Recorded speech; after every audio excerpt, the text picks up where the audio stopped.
It thrills him to stalk these women. Haven't you heard? There's a strangler on the prowl. To break into their home. What could be more intimate than squeezing the life from another human being? We started development on The Fool about 2.5 years ago, working with Alan, and he had a great idea about two hunters. One of whom is killing people in Belfast, and the other of whom is the person brought in to try and catch him. That'd be Detective Superintendent Gibson. Yes, ma'am. And that would be me. From the very off, Gillian is someone that Al had always thought would be fantastic to get for this part, and we talked to her quite early on, and luckily she came back as positive as we hoped she would be. Welcome to Belfast. I play a character called Stella Gibson. The local investigative officers are having trouble finding any clues, catching anybody, narrowing down who the killer is, and so she's been brought in to do a review of the investigation. I've done 28-day reviews before, sir. Not here, you haven't. Things are different here. That's how it begins, and then she ends up staying longer because it's determined that the case is actually more complicated and may involve a serial killer. We have decided that the 3 murders are linked, and we are seeking one individual for these crimes. When I first read the script, I had a real strong sense of who she was and the kind of world that she lives in. The best aspect for me is getting an opportunity to work on a script this good. Alas, the time of the most despicable man is coming. Behold, I show you the last man. And this is the first time in a very long time that that no matter what, you know, whether it's in the punctuation or in, you know, the beats of the scenes, that everything is on the page. Make me SIO. I have the rank, I have the experience, I'm here, and I could be made available. The difference between me and any of these investigative characters is that I'm actually a ditz. You start with what you know, you present the facts that you have at your disposal,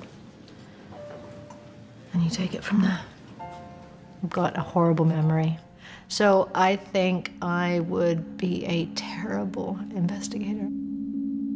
Being able to watch a monitor when you have Gillian Anderson responding to a moment that 2 or 3 years ago I read on the script that Al sent through to me, and it was quite a special moment. What was harder was to find our Spectre. We had such a clear character in mind, and there was no one in our heads who could quite achieve the balance of the intensity that we needed and the warmth that we also needed. Kiss me. Actors came in to read for the part, but we didn't feel like we were quite finding our Spectre. We then got Jamie in, and it was a revelation. He's an incredibly talented actor. He blew us away and confirmed all our hopes that he was our Spectre. We looked at a lot of different new talents, so we tried to find not your usual suspect to play the killer, but to find a young and bright person to do that. And I think Jamie delivers a performance nobody would think a serial killer would give to the audience. I'm sorry, I'm not following. I'm sorry, I'm not following. You taking this seriously? Are you taking this seriously? I don't understand. Then let me explain.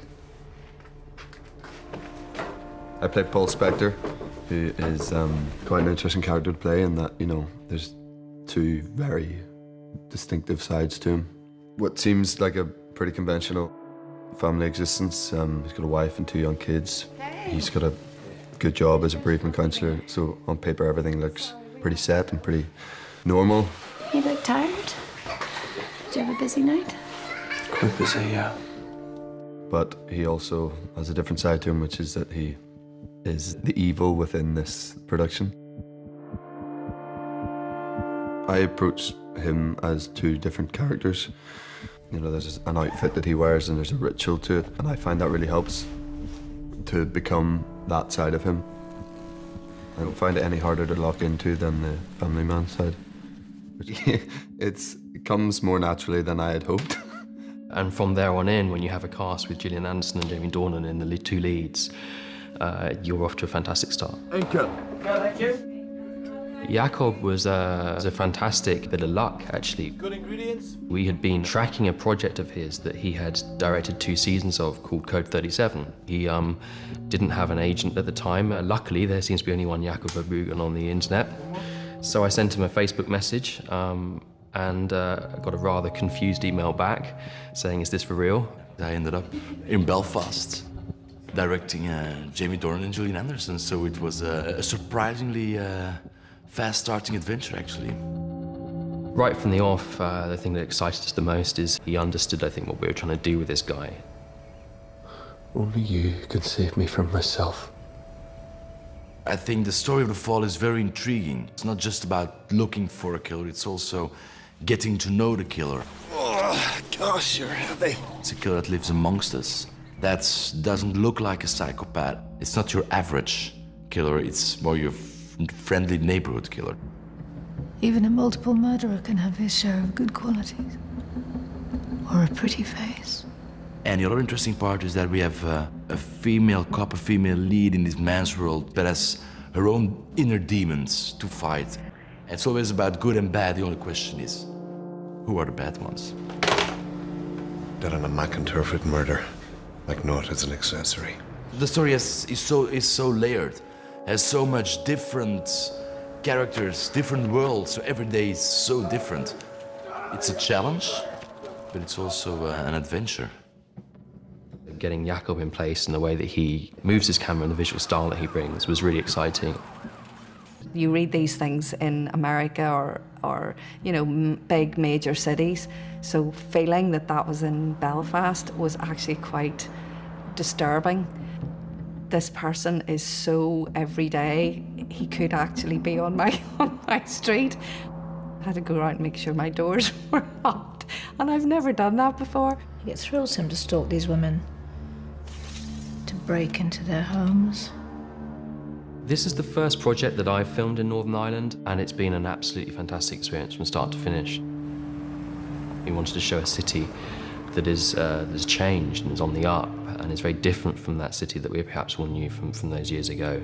I thought Belfast was going to be similar to East Berlin, somewhere in the 60s, 70s, but very grey, dark. But it turned out very different. I think Belfast is, like what people think about it, very vivid, bright, and very young. It's a city that makes a new start, and you feel it everywhere. So, no, it's a good experience to be here, and it's an interesting and fascinating city. It shows Belfast in a way that I haven't seen it depicted before. It's a very beautiful city.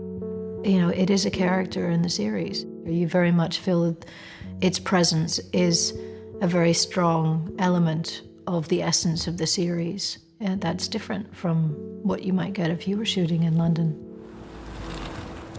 London has its own feel, as does Belfast, and it was nice to kind of just, when we were looking for locations, say, look, let's shoot this and we'll see a bit of Belfast that people won't know about. The Belfast of the Troubles is vastly different to the Belfast now. I know where you live. I know where you... Did something happen to your friend? Oh, I am sorry to hear about that. We worked very closely with a local casting director to bring in as much local talent as we could. We were very lucky to attract some fantastic actors for relatively small parts. People like Stuart Graham. What happened? He was handing me his gun. Ben Peel, Laura Donnelly, lying with contact lenses in her eyes that made her blind for 2 hours at a time. It hopefully brings a quality level throughout the piece. Working with John Lynch has been fabulous. He can move a hair in his eyebrow, and you can understand what it is that he's trying to imply. Most of my scenes happen to be with lovely young actresses who I'm doing really brutal things to.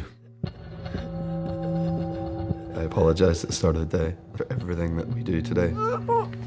But they've all been fantastic with the whole thing, because it's not an easy thing to subject yourself to. I've been amazed at how they've handled it, and weirdly, they've given it an ease. And those days that we've had to do that stuff haven't been as harrowing as they are on the page. local crew is fantastic. It's a hard-working crew, a crew we needed for this project. Second place, here we go. There's also a lot of good influences, good ideas. And I think it's like a snowball that goes. You know, there's one idea that starts and a lot of people start thinking about it, start adding something in. It's a very helpful and likable crew. And they go far. They are being able to show this city from the contemporary setting has excited all of them, and I think that's rubbed off on the work that they've done and the extra work they've wanted to do for this production. Faster!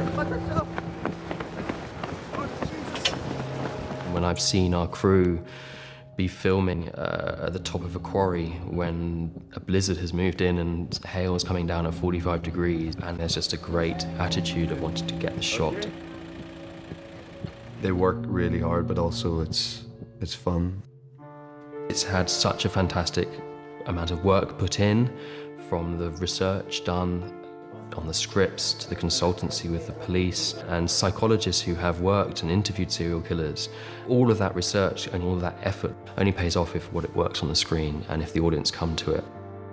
We're hoping that The Fall is something that stays with people, that they want to engage and know more about the characters as the story goes on. And we hope that we achieve that. If we don't stop him, he will kill again.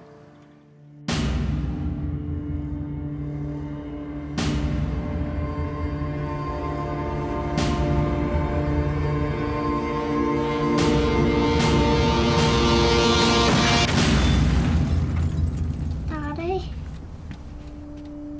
where have you been?